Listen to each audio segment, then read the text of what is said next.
Good afternoon. I'm Dr. Vishrata from Infectious Disease Department. Today we have Dr. Nataraj with us, a senior consultant ENT surgeon who has 20 years old experience and has been with us for the past 7 years.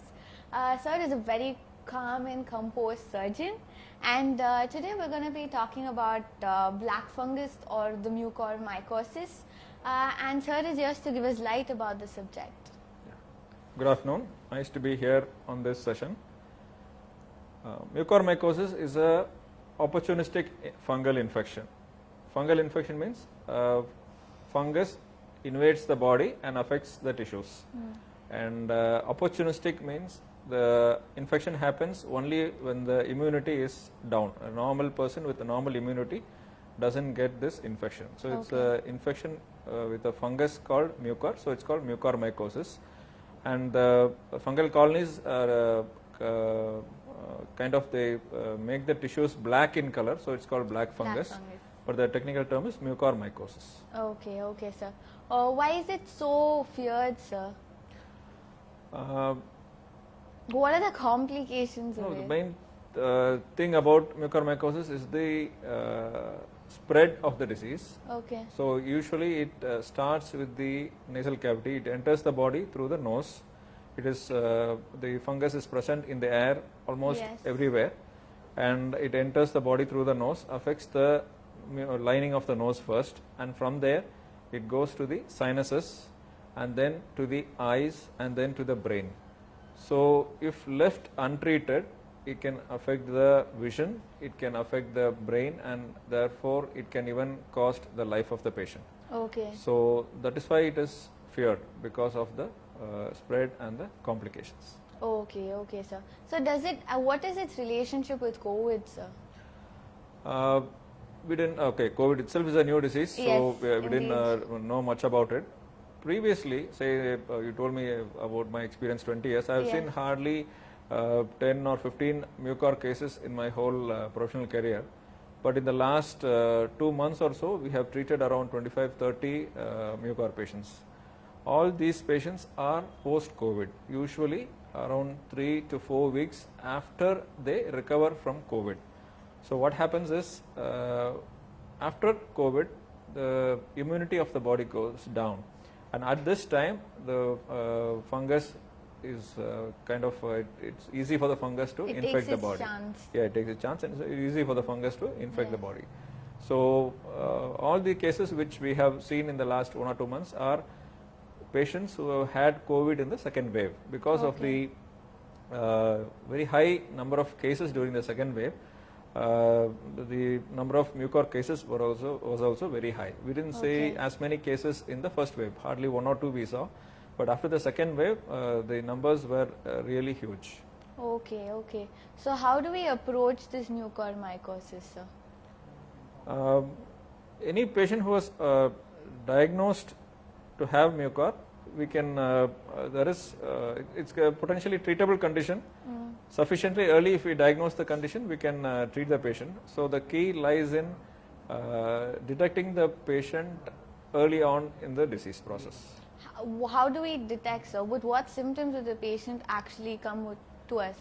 So as I told you earlier, it's initially affects the nose and sinuses. So it can present like a usual cold or a sinusitis. So you can have blockage in the nose, discharge from the nose, facial pain, headache, and all that. As it spreads, you can have other symptoms also: pain around the eye, pain while moving the eye, any difficulty in any blurring of vision. Sometimes you can have the eyelid can close, unable to open the eye. If it spreads to the brain, you can have other serious symptoms also. The crucial point is to have a high index of suspicion, especially if someone is just recovered from COVID. If they tend to have these symptoms, it is better to get professional help. Okay, how do we treat it, sir? Like, do we prefer medical management or surgical management for it, sir? It's a very tricky question, actually. The basic treatment is only medical. So when the fungus is there in the body, we give antifungal medicines which go through the blood to the affected part, and Yes. it eliminates the fungus from the body. But the main issue with this particular fungal infection is when it affects a particular part of the body, it destroys that tissue, it makes the tissue dead, that particular tissue. So what happens is that tissue does not have any blood supply. So the tablets we take, the injections we give, the drug does not go to the intended organ. So when a tissue part is dead, we'll have to remove that part of the tissue from the body, otherwise it acts as a nidus of infection and keeps spreading infection to other parts of the body. Okay. So that's where surgery comes in. So when it is the nose and the sinuses, we remove the affected parts of the nose lining or the Okay. sinuses. When it goes to the facial bones, the cheek bone is called maxilla. That bone is commonly infected because it is nearest to the nose. So when the maxilla is infected, we have to remove part of the bone and sometimes the whole bone. Okay. If it spreads to the eye, quite a number of patients need to have their eye also removed. So that is a very distressing symptom for the condition for the patient. Definitely. So we have to remove the eye of the patient, and if it spreads to the brain, we'll have to open the skull and remove the affected parts of the brain, and sometimes it can have some neurological consequences. So basic treatment is medical, but surgery plays a very crucial role in eliminating the disease, which is disease part which is already infected. Okay, okay, sir. So, what are the basic complications of it, sir, other than the removal of the face, I mean maxilla and all that? What are the basic complications that we see in this? Complications, as I said, depends on which part of the body is involved. As far as this post-COVID mucor is concerned, it usually affects only the nose, the eye, and the brain. Okay, sir. So it's called rhino-orbitocerebral mucormycosis. Okay. Sometimes, rarely, it can spread to the lung also. It can spread to other parts of the body through Disseminated the blood. Yeah, mucor. disseminated. It can Yes. happen. But commonly, what we see is the rhino-orbitocerebral form, which is the nose, the sinuses, the eye, and the brain. Okay, okay, sir. So you are saying it is curable? It is treatable, especially if it is detected early enough. If the disease is very advanced, it is still treatable, but there is a high mortality rate. Generally, in studies, 30 to 60% is the mortality rate quoted. In our series, in our hospital, we have seen that around 20 to 30% mortality is there, especially for patients who present late or who present with spread to the brain and all that. Okay, okay, sir. So how do we know, so how do we tell them to come in the early stage? Is there any signs and symptoms that we are warning signs to give? Actually, we should not wait for the warning signs. Warning signs are those if you lose your vision or if it affects the vision or if it affects the brain or something like that.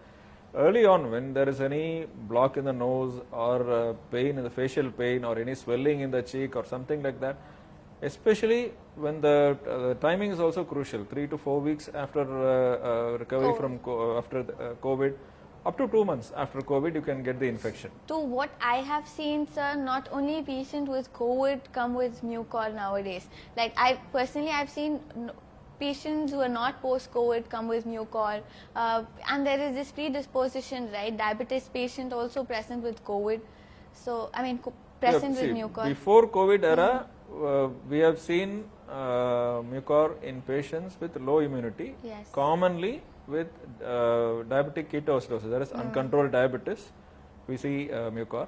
Apart from that, certain immunocompromised conditions like chemotherapy patients, yes. patients on steroid treatment, prolonged steroid treatment for other medical conditions and all that. Commonest what we were saying earlier is only diabetic ketoacidosis, but till This before is a COVID, new, yeah. this is a new thing for us, and the number has really because so many people are infected with COVID, so the number of mucor is also quite high. Definitely, it is skyrocketed, sir. So, does mucor spread from person to person, sir? So as I told you earlier, it's a opportunistic infection, so it affects only people who whose immunity is low, so Okay. especially like post-COVID or Immunosuppressed people. immunosuppressed who are taking steroids or something like that. And where does this fungus comes from? It comes from the air. These fungal spores are present in the air almost throughout, especially in countries like India and Southeast Asia. Basically, the climatic condition is conducive for the fungus to be present in the air. The spores Okay. are the inactive forms. So it is always found in decaying matter. Any decaying biological matter, this fungus will grow. And the spores are dry form, which are not actually living forms but inactive form. It is there in the Okay. air everywhere. So it is there in the air everywhere. So it spreads through the air. It cannot spread from person to person. By taking care of a person, by treating a person, or giving nursing care, or by helping a patient, you will not get. It doesn't spread from person to person. Okay, It's there sir. already there, always in the air, and only if you are immunocompromised, you will get. Okay, okay, sir. What is the final call about this, sir? The basic take-home message is that though the disease is a dreaded disease, there are a lot of complications, a lot of even possibility of death and all that. It is treatable, and we have successfully treated a lot of patients. Not only us, most of the government hospitals also treat, private hospitals also treat. Only thing is it requires multi-speciality care. So hospitals which have multi-speciality It requires facility. multi-department multi-department. involvement. So many sir. specialties are involved Definitely. because of different. Say for example, maxillofacial is required for the cheekbone, ophthalmologist is required for the eye, neurosurgeon required for the thing, infectious disease. Plastic surgeons are plastic required surgeon. for the So remodeling. everyone yes. is required. So hospitals which have all these specialities, they treat the disease. So it's potentially treatable. So we have a high index of suspicion. Detect this early. You approach a nearby doctor. Basically, usually it is detected by the ENT surgeon because the portal of entry is the nose. So if you consult a ENT surgeon or any doctor for that matter, if you have any symptoms, approach a doctor. And early on, if we detect the disease, it is easily treatable. So, what is the investigation of choice for this, sir?